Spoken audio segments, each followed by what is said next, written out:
It is the moment you have all been waiting for. Time for the best of 5 series here on the Null League of Legends to decide who will be our winter champions, taking home the majority of this prize pool. We're going to see DMU T1 taking on Cabbage Family. I am Stanley Gray Hartbarker. I am beyond hyped to be joined by the wonderful, irreplaceable Alex Nomera Hapgood. Thank you for the kind words. The nerves are rising. It's palpable amongst us on the production. Cannot imagine how it feels to be one of these players ready to play in this best of 5 series. It is going to be a close one. Yeah, of course you can't imagine what it's like to be playing in this because you never made a final like this before, did you, Alex? Oh, ouch! Here I am. I played in Nationals that one time until my jungler went 0-12, but no hard feelings. Oh, dear me. I know another jungler who's played with you who's gone 0-12 before now as well. We're straight into the picks and bans. No waiting around today. Swain is going to be the first ban. We are playing on the live patch, which came in this morning, so it'll be interesting to see how these two teams play around that. Exactly. I guess there's a lot to talk about. We'll talk about things as they come up, as we are going off at a bit of a clip here, and it's worth noting the journey that both of these teams took here. We've had Cabbage Family, though. They came through the lower bracket, only lost a single game, a best of 1 in the first round, overcame everything else. DMU T1 in the winners bracket ended up losing a couple of games in the best of 3s, but still came through that winners bracket. So there is actually, in my eyes, not really an overall favorite coming into this if you're looking at the bracket itself, Stan.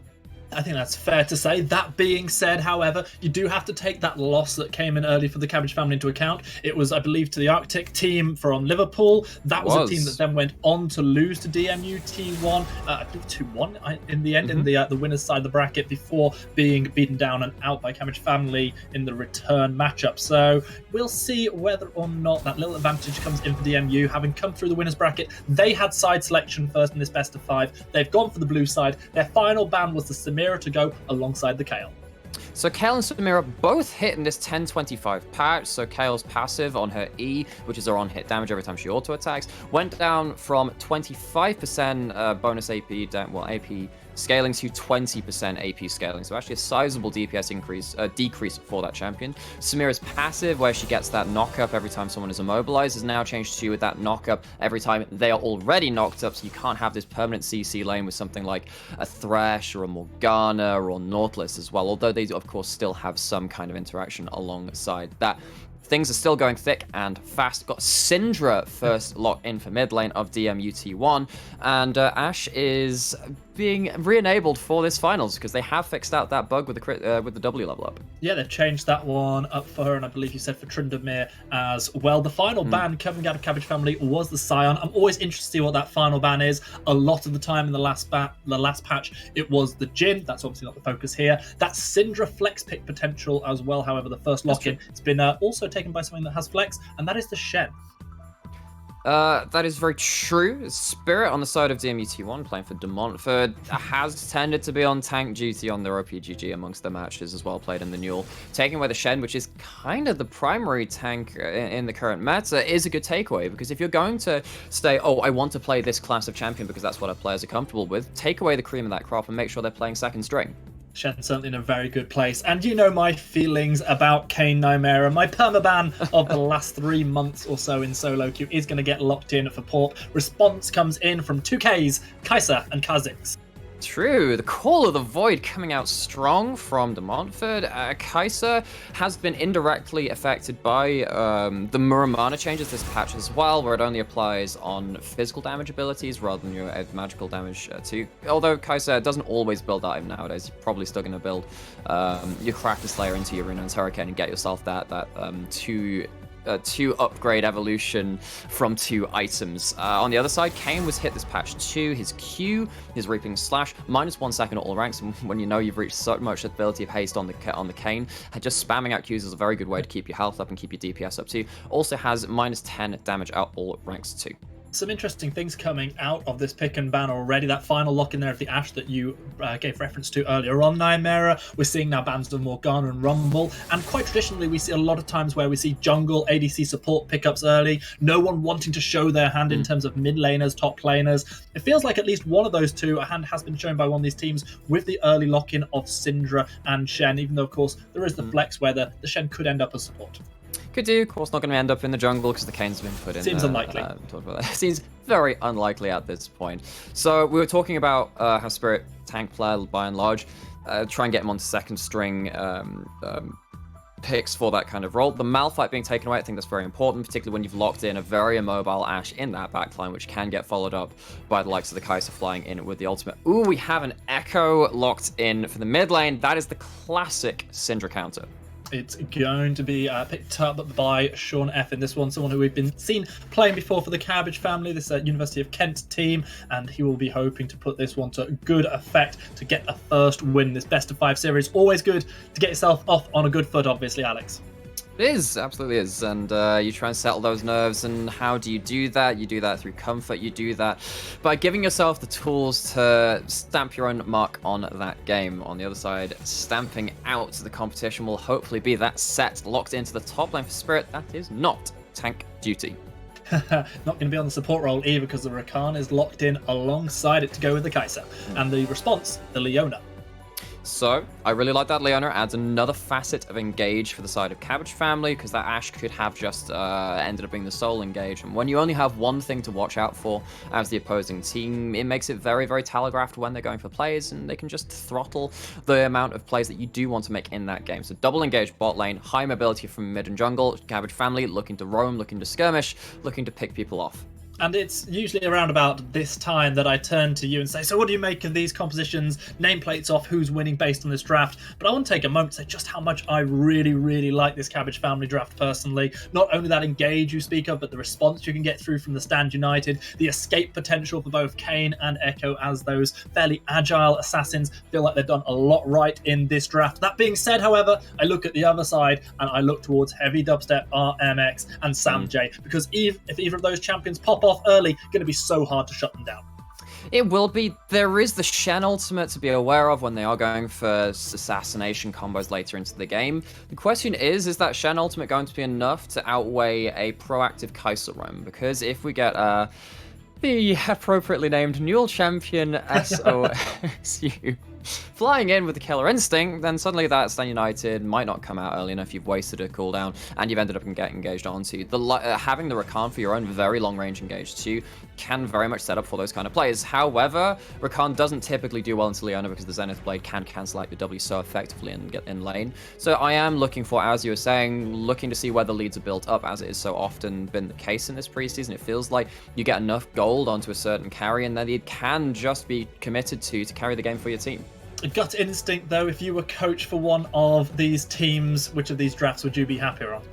I think I'm really liking Cabbage family. I think particularly having mid-jungle 2v2 versus a Syndra means that the Echo and the Kayn can threaten the Syndra if the Syndra wants to make the first move, whilst the Echo is very happy to make their own first move regardless. So I think that between that and then having the ability of the Shen, Ashe, and Leon to fill in, kind of slot into those grooves that the champions have woven into and worked into pro play over the last many years, should be very, very comfortable for this team to act upon their team composition's identity.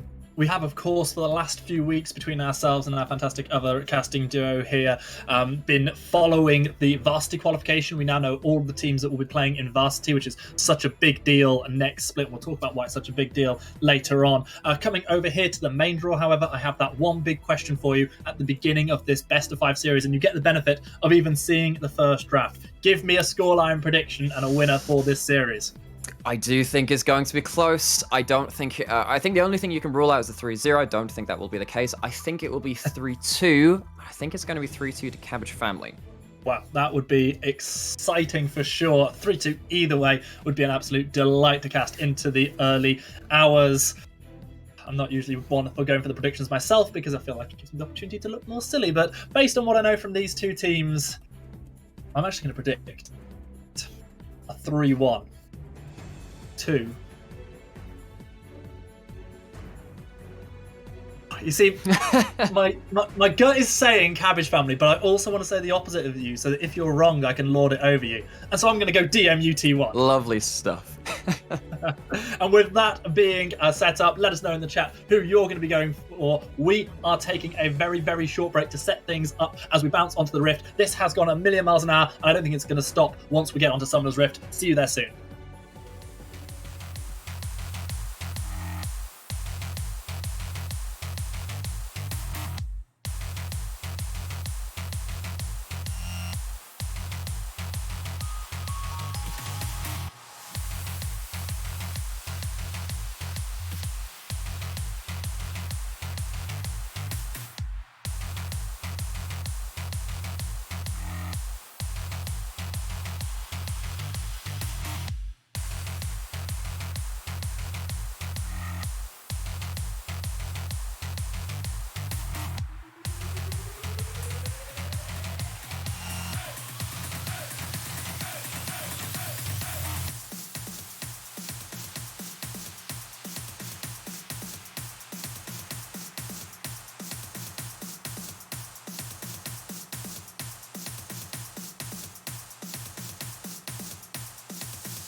Let me welcome you to the Rift for the first time this night. Perhaps the first of 5 times, and definitely a minimum of 3. We can see on the blue side it is DMU T1. They are Spirit, Heavy Dubstep, RMX, Samj 1046, Null Champion Sotsu, and Dido.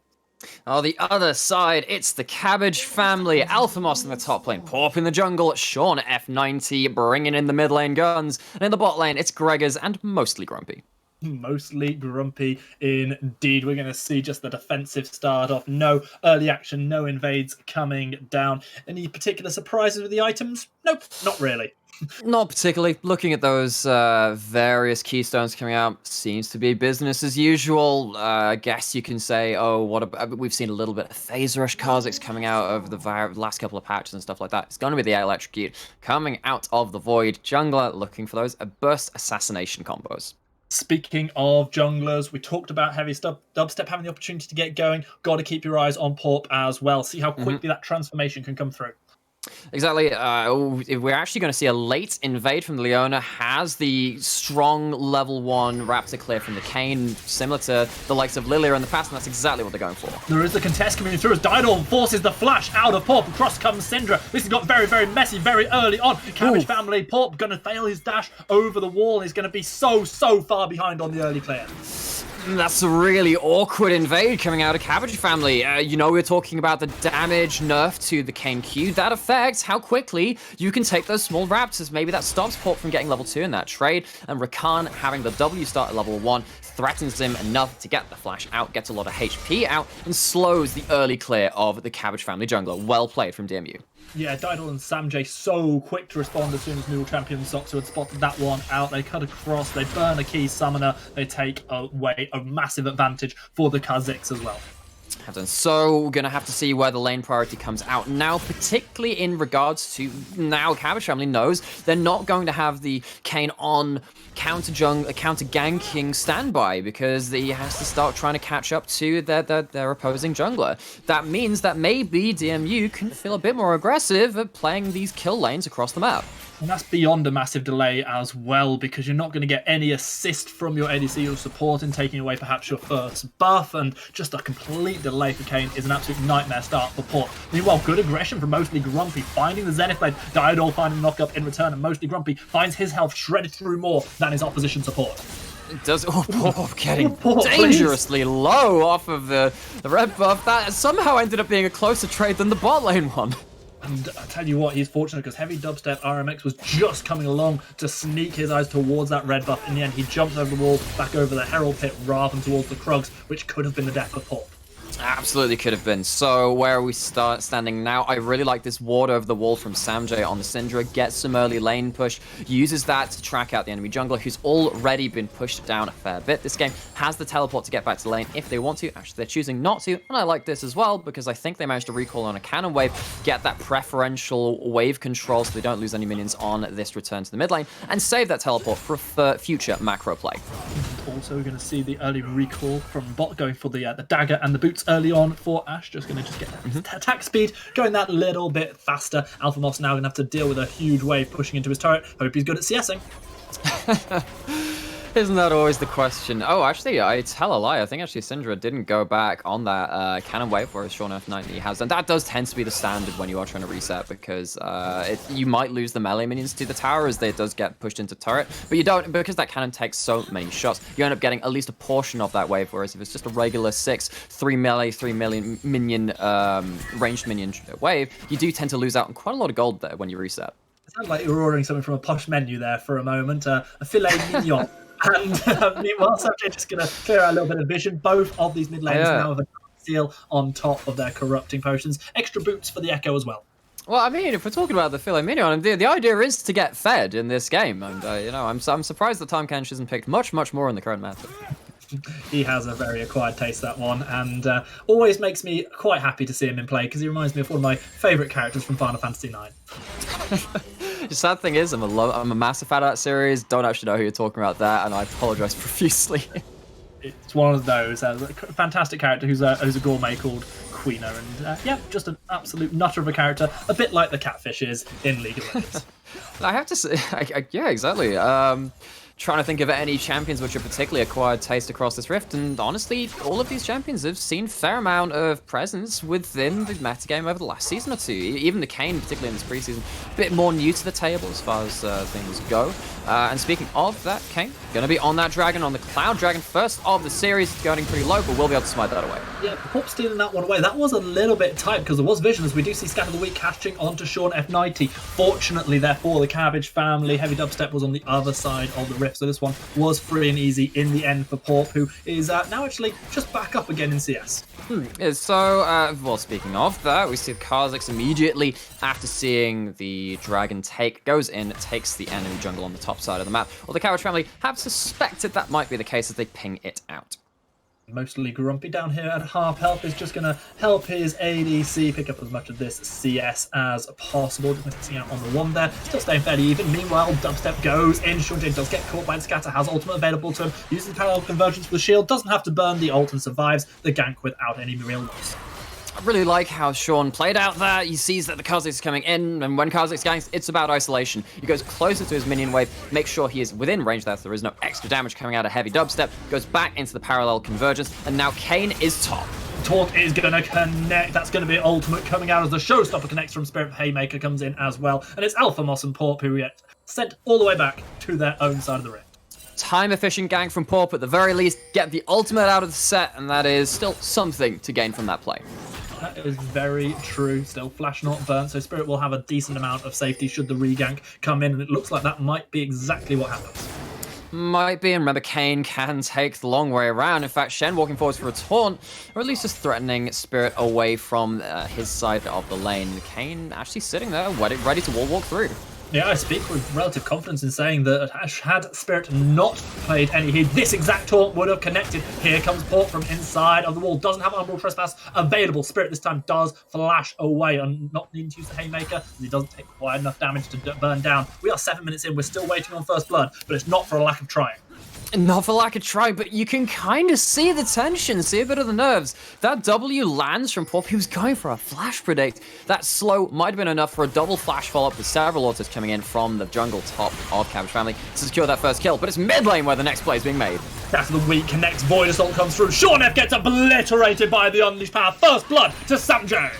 He's only just got his ultimate back available now, and this is now a bit of an issue. The Echo is meant to be a non-interactive lane versus the Syndra. You push, you just keep queuing the wave, and you don't really have any issues. Doesn't manage to shove that wave into tower cleanly, gets taken down by the Kha'Zix. Non-interactive is pretty much the definition of playing against Unleashed Power. Dynol is actually going to spot out Porp, or get very, very lucky, one or the other, stopping the recall just after stealing away a red buff. Now the Herald can be started up. And when you lose that mid lane pressure, it affects your jungle. It affects their Herald, which is going down now. And that means that Porp is left to fend for his own device. Well, he's left to his own device, left to fend for himself. Won't be able to contest this Herald. Sean F90 is back in the mid lane. And they are actually maybe signaling a collapse. This could well be the case. Spirit coming across to try and stop that from happening. Will take a bit of damage from Alpha Moss, however, throws down the showstopper early. Meanwhile, it's absolute chaos. Porp dashing forward, dashing back. Sean F finds the kill onto the opposition jungler as Heavy Dubstep is going to die, and it is going to be the Herald secured by Porp. He was a level down, but he secures the neutral objective. Level down, but of course you kill off the enemy's smite. You see that the Haymaker came in from set. The true damage actually fairly good, securing objectives if you take a large amount of burst damage and you rack up the damage on that ability. He actually used his challenging smite upgraded from the Ember Knife that you do as that starting item from the jungle nowadays. So he didn't actually have this smite to secure that objective. Doesn't matter though, holds his nerve, and that's the second neutral objective of the game. 2 for 2 for Cabbage family. GMUT1 there paying tribute to Alec Guinness a little bit because that was a bridge too far for them. They push out Porp, they start up that Herald, which it felt like was uncontested. Instead, they lose their gold lead, they give over a kill to the opposition mid laner, and they lose the Herald, which will almost certainly break open some plates. Not a good scenario for DMUT1. Now, Facebreaker is going to connect, as does the Haymaker. Alpha Moss taking the worst of this trade. And Alec Guinness, that's a name I've not heard in a long time. appreciate that. I was just like, has it been too long to make that? No, we're throwing that in. And what else are we throwing in? A lot of trades in the top lane, but a very isolated bot lane. This Kai'Sa happily farming up, as is the Ashe.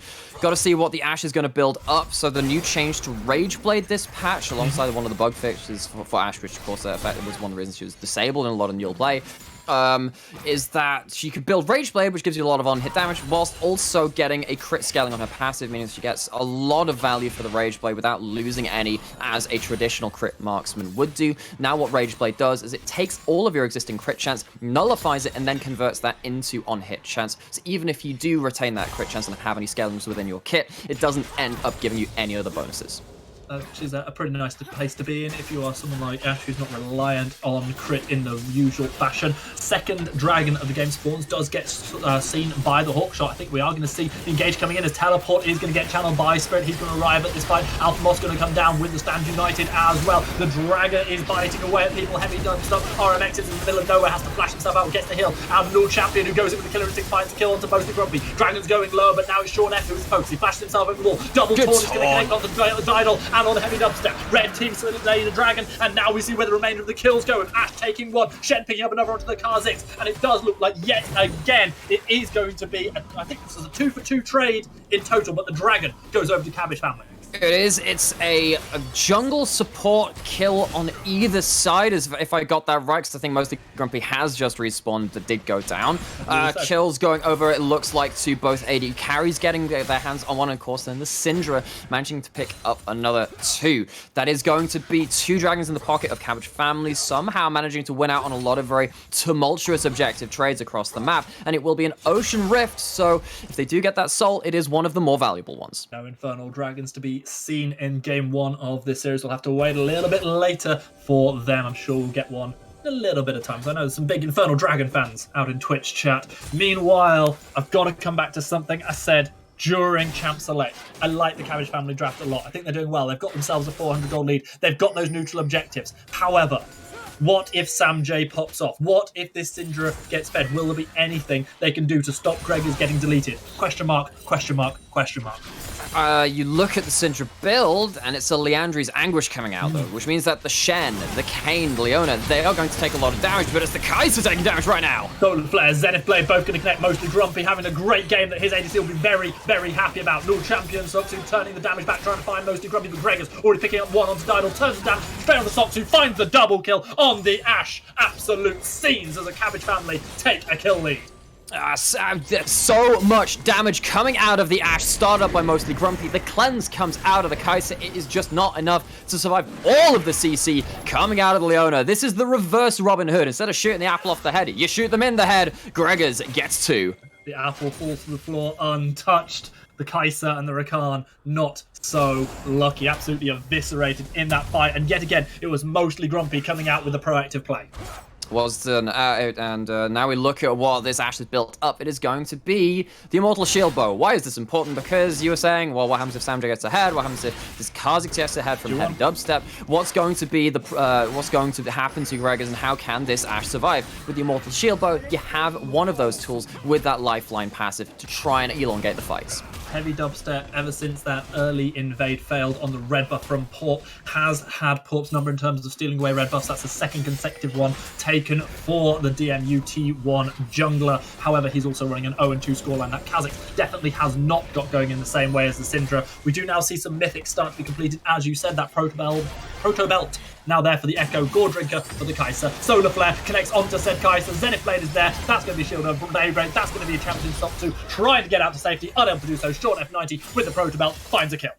Might have the Kraken Slayer, does Kai'Sa, doesn't have a flash, doesn't have a cleanse, doesn't have a chance getting out of that play, goes down for the second death of the game, and the Kai'Sa, who is one of those champions which you do really want to be able to carry the late game, is going down very, very far in this game. Sure, does still take a huge chunk of damage when caught out by Samjay's scatters, but not enough to die this time around. Gotta look towards Ashe's scoreline though. 3-0-3 on the Ashe. All I can say is Dad Ashe. I was about to say something more about that. Echo playing very close to the edge yet again. Did, of course, die that one time earlier into the game for that first blood. But has been playing pretty well in regards to the whole HP buzz. Trying to really do those calculations and get those micro advantages is Sean F90. However, Sam J getting very, very close to just getting to huge one-shot territory. Speaking of playing close to the edge, I've got to credit mostly Grumpy for doing that as well. Touching on the engages coming out earlier, just within the limits of what that champion can do. Only that one death at the second dragon of the game so far for mostly Grumpy, who's making his team. You know what's coming next. Quite pleased. Yes, Stan. That's exactly what's happening. You know, we've talked about this before with Cass Cabbage Family a number of times. The thing about mostly Grumpy is that it kind of signals that there might be more Grumpy identities and names out there. But what if there's somewhat Grumpy, not at all Grumpy, absolutely Grumpy? There could be a whole circle of Grumpies which we've uncovered here. Absolutely Grumpy definitely sounds like my choice of drink on a night out. Absolute Grumpy. So soon and still breaking down. Looking towards items, the one that I was really waiting to see is when Kane managed to secure the mythic. Gore Drinker is now here for the Kane. This is a champion I love to see in solo queue, so I don't anymore because I get to ban it. Porp has now got the transformation, has got the mythic completed. I'm waiting on tons of damage, but it's going to be Heavy Dubstep who puts him down first, finding out Greg is looking for the shutdown. It's going to be Enchanted Crystal Arrow thrown down. Stanch United will come in as well. Alpha Moss arrives to help the ADC survive, and a Scaffle Week said, not today, Sonny. Sean F now dashing into yet again a little bit of danger, but not going to take too much damage. But with that kill on the ADC arriving just as the dragon spawn, this is going to be Pork trying to turn things around. He goes into the unball trespass, goes straight into Heavy Dubstep, and then has to dash away. Big That's damage. going to be the champion finding a massive amount of damage with the Gore Drinker. Alpha Moss is going to be slain by Sopsu, who's now 2-2-2. Pork tries to get to safety. New champion Sopsu following this one up as well. More damage comes through from Kaiser, continuing the chase. Mostly Grumpy takes the Zenith Blade, this time not surviving. Syndra finds a kill into Leona. Kane somehow finds a kill into the Kaiser, who overstepped just a touch. Sean F survives. The dragon is going to be started up. Heavy Dubstep is alive, and this will be a first dragon of the game to DMU T1. And Sam J agrees with you with your choice of drink and has a mostly Grumpy on the rocks, takes down Leona, while is his team taking down the dragon. Porp look for a potential steal. Instead, he's going to get found out and taken out by Sam J, who is 502 playing out of his mind. I really loved the combo coming in from the set from the top lane too. Notice that is actually the tank item coming out, the Sunfire Aegis coming out of the set in the top lane. Shuttled back the Leona into the team. A lot of bonus HP on the Leona, so gets that extra damage from the set ultimate. And then just after that happened, it was so hard for Cabbage Family to form some battle lines, try and peel back. Really impressed with how Pork played the outplay onto the Kaiser. Got like a triple W, interrupted a dash coming through from the Kaza. It's got healing from that. Had extra healing coming from the Gore Drinker active too. Survived much longer than he had any right to. Took down the AD carry after the Kaiser tried to dive under the turret. Took one too many shots. But then they tried to contest with the dragon anyway, lost a set of more kills, and now they don't have themselves soul point, and they lost more gold for the attempt. Apologies if you already mentioned it, but Kha'Zix picked up the Herald on the back of that as well, so there'll be the opportunity to try and knock down some of these structures. Not a single turret taken down just yet. Alpha Moss continuing the trade with Spirit, but it's just Wet Noodles up in the top lane. Nightmare, I've got to say it again, because last time I said to you, hey, this Syndra's getting going. You're like, yeah, but it's just the Leandra. He's not going to see that massive burst. Are you a believer yet? Sam J's got a chance to make you a believer now because he's in a 2v1. He's trying to win it out. He will not do so. He is the final person in this game, apart from the set, to have given away a kill, but give it, he does, and Porp gets the shutdown.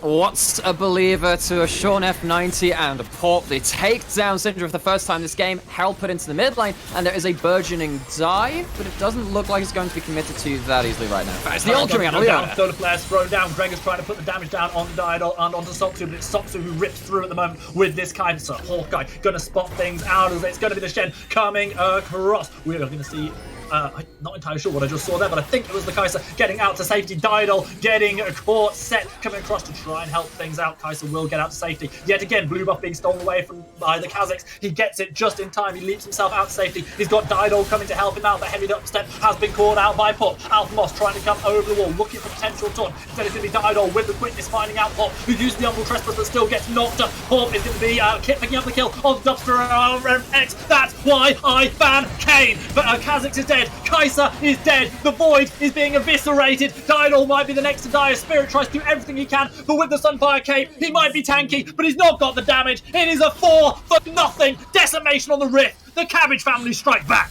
DMU play tricky. They get out of the initial engage. Kai'Sa flashes over the wall, but they are still behind enemy lines. Pop then runs into a Kha'Zix, is isolated against that champion, and that was a very dangerous situation. But Pop survives yet again. Gordrinker coming up tops alongside the Rust passive. A lot of damage came out of that Kha'Zix. Wasn't enough to beat out the healing from the Kayn, and they are swept off the board as Cabbage family advance. As we hit the 20-minute mark, we are just under a kill a minute with 19 kills on the board. If you had plans for the rest of the evening, cancel them now, because this best of 5 series is gonna be an absolute cracker.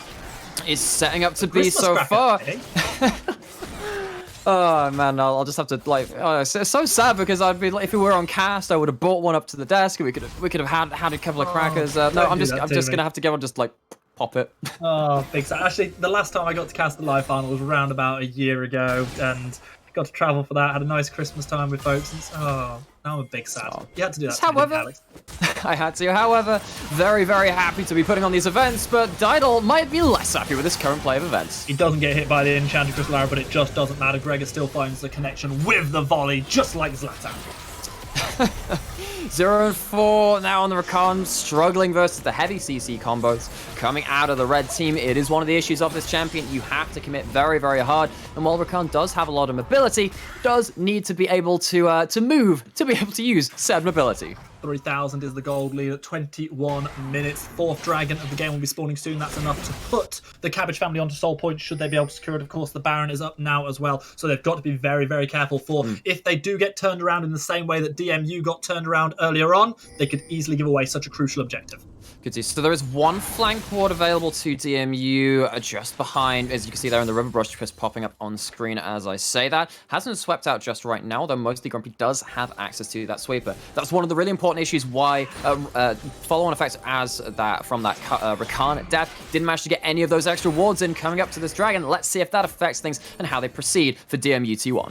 Fights are brewing on the Rift. Echo looking to find things out, has to be careful with the vision he is stepping into. It is, of course, an ocean rift, so all the extra bushes to try and put those control wards down onto. Port trying to find the damage, trying to get onto any of those key targets. Samjay is the one to watch, still rocking that 5-1-2 scoreline. Looking out for the Solar Flare, the Ash Arrow, and also the Scatter of the Week coming out of Syndra on the other side of things might lead to some unforeseen trades coming through. Look for these long-range abilities. They're going to try and commit to those. Parallel Convergence gets thrown down straight on the bush where everybody's hiding from DMU T1. Cabbage family taking the dragon down to half, but now they're finding there it. We go. The massive multi-man stun coming out of the Enchanted Crystal Arrow. Soxu trying to get himself away with the Killer Instinct, unable to do so. Sean F chases him down, now turns his attention towards the Syndra, who's already taken down one, but Shen kills her off. Kha'Zix finds the Ash, but Echo takes down Ricard. Shen is there to clear things up, and yet again it's Cabbage family with the absolute rout. Heavy Dubstare has to flash himself away at the end. Surely won't be able to contest this dragon. It's going to be soul point achieved for the Cabbage family. 4 for 2 to the red team. Kent's team standing up strong, and they stand and deliver themselves to Soul Point in this first game of the finals. What an absolutely brilliant turn. Remember, it was roughly 68% of our Twitch chat said DMU T1. Our superior caster said DMU T1. But right now, steady on there. A 4,000 gold lead that is in favour of Cabbage family that says perhaps not as superior as Greyheart thought. Maybe not, but of course there is still time left in this game. It's a sizable gold lead, only 23 minutes in, cresting on that 5,000 gold mark. But there's still things to be played around, like the Baron. You have a scaling Kai'Sa, not yet to that 2-item mark, unfortunately, for the blue team. But this Syndra, as we have been saying as things have been going along, still very strong in this game. If this fight does go long enough, and the Kha'Zix might be able to catch someone out of position, maybe DMU T1 can get some picks and snowball them into something slightly more tangible for them. Remember though, let's say from a pure hypothetical, Cabbage family continue this dominance and they do take the first win. That is by no means a series win. This is a best of 5, and this is a DMU T1 team who have not lost a single series here in this double elimination bracket. They got all the way through. They dropped a game here or there, but they haven't been beaten in a best of this entire Newell split. They have not. They dropped one game to UCL Exodus, dropped one game to the Arctic Foxes from Liverpool. And that shows that they have been able to deal with that sort of mentality before. Very, very different story coming to a best of 5, not a best of 3, and into the finals, not just into a double elimination bracket when you know you have lives remaining. Heavy Dubstep trying to take away some of those lives from the members of Cabbage Family, but mostly Grumpy walks out scot-free. Perfectly safe there. It's become a vision game around the Baron now. Just people trying to get towards bigger item spikes. Of course, there are more items on the carries. We look at the Echo. We look at the Ashe. Both so strong right now. I'm really interested to see whether or not Gregors goes towards this Rage Blade you were talking about. But first of all, I have to watch Samjay versus Sean F. Samjay does not even get to respond. Enchanted Crystal Arrow gets thrown on the other side of the rift. And this looks like bad news bears for DMUT1. So Flare comes down as the showstopper gets thrown down. Alpha is going to be turning this one around now, finding taunt after taunt. Ashe gets a double kill. Sean F has now arrived on the other side. Echo's here. Teleport, looking for a delayed triple, chasing off Soksu, chasing off Didol. Flash burn on the Kai'Sa, still has absolutely nowhere to go despite the safety of the turret. That's no safety at all when you've got Sean F 90 in there. He gets himself the double kill, delayed triple, overall ace for the Cabbage Family. They get Baron. Echo playing his best Shen impression in that fight. On one side of the map gets the solo kill, goes straight towards the other. Clean ace, 5 for none. And whereas it was De Montfort looking for a turnaround, it is just more of the same, and it's the Baron over to Cabbage Family. Baron is gone, just as Sam J has respawned, and of course absolutely nothing that he could do about this one. And now that gold lead has ballooned to 8,000 plus those 5 buffs, which will surely mean turrets going down. It's got to mean that. We can see the dive combos coming out of just the Echo. If you leave Echo alone in a side lane versus the Syndra suffers. One of the reasons for that is one of the less high visibility changes to the Proto Belt, now the Rocket Belt coming into this preseason. When you use that ability, you get a burst of movement speed heading towards enemy champions. That means that if you're going towards a parallel convergence, as we saw there from Sean F90, you can close that distance and activate that stun from a range that was previously not able to do from that champion. And when you're very practiced in this kind of matchup like the Syndra Echo, changes like that can lead to some pretty big differences. Now, Shen might be collapsed on by 3 people in the bot lane, where the Syndra died just moments ago. Out to hear Admiral Akbar's words, I think. Alpha Moss, it's a trap! He has the 3 versus 1 against him. How long can the Shen last? Already taking Unleashed Power straight to the face. Enchanted Crystal Arrow. And Alpha Moss is still alive. He takes down the Kha'Zix, and Sean F90 comes. He gets caught by the Scatter of the Weak, so isn't able to get down to Sam J. But now it's Port who goes Umbral Trespass straight into the Kai'Sa. Soksu having to run for his life. Solar Flare connects onto Sam J. Not quite stunned up on it by Didol is, and now he's dead-all. It's going to be Gregors chasing down with the strike, the Hunter Strike, and now Alpha Moss. Another kill, another complete evisceration in team fight, another massive show of dominance from Cabbage Family.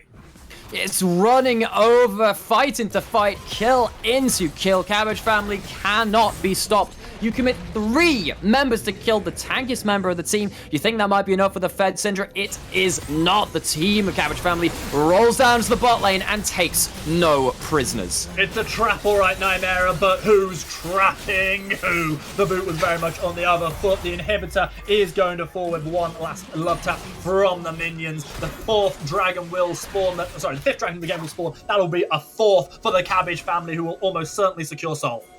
They might do, but actually after that fight, they used a couple of ultimates. Not all of them are available yet. The Ashe Arrow probably will be, but they didn't get to spend all of that gold from that fight. There is 1,000 gold across 4 members of the team from Cabbage Family. They're still looking for a fight, though. Heavy Dubstep goes in, Heavy Dubstep goes dead. Dragon secured, Ocean Soul secured. Is there nothing Cabbage Family won't get in this game? Well, the Kha'Zix tried to drop the base and just dropped his HP bar to 0. Doesn't get the dragon, doesn't manage to get anything else of it.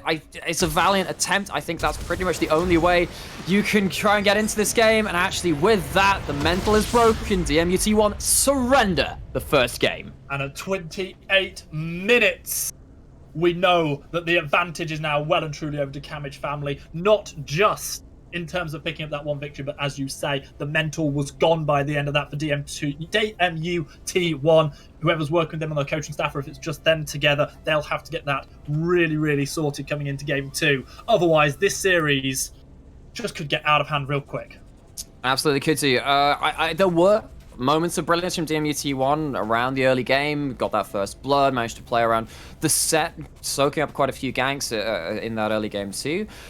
But then, as soon as things got into bigger fights, Cabbage Family just out-brawled, they out-skirmished. And that is something which happens when you do have a team which has been playing together for quite a long time in the university scene. Cabbage Family, they've been playing together since December 2018. This is their second year together, and they've only got 1 year left after this. This will be winter into spring, and then I guess summer after that too. This is their last hurrah, and they're trying to make themselves a dent. They won summer, they're angling for this winter championship too, and they skirmished their way to game 1. We didn't get a chance to really talk about it before the game started up, but there's quite a lot on the line here for these players. First place is going to be taking home a £100 Amazon voucher and 2,330 RP each for the players. Second place, still a great prize in £60 Amazon voucher and 1,520 RP each, but I know which of those two I would rather win. Of course, it's when we get towards Varsity, the thing we've watched so many qualifiers for, where the real incredible prizes start to come in, and you have this amazing prize. It's prize is worth around £5,000 when we get towards the Varsity split, which is of course going to be in the new year. What a phenomenal game 1. We are going to be taking a short break before we come back for the second and any further games of this series.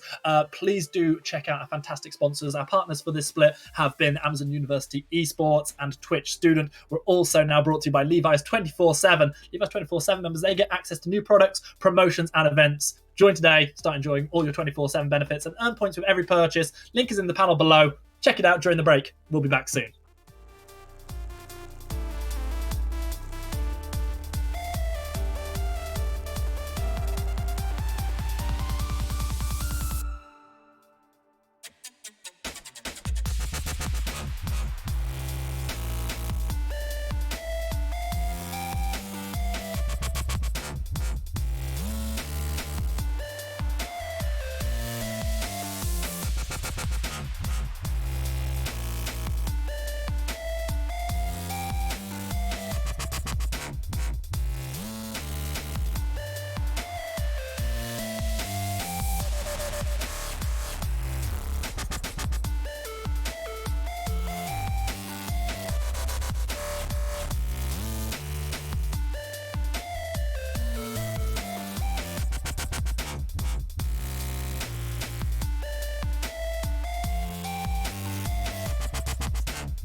All the baseline soldiers.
That's right.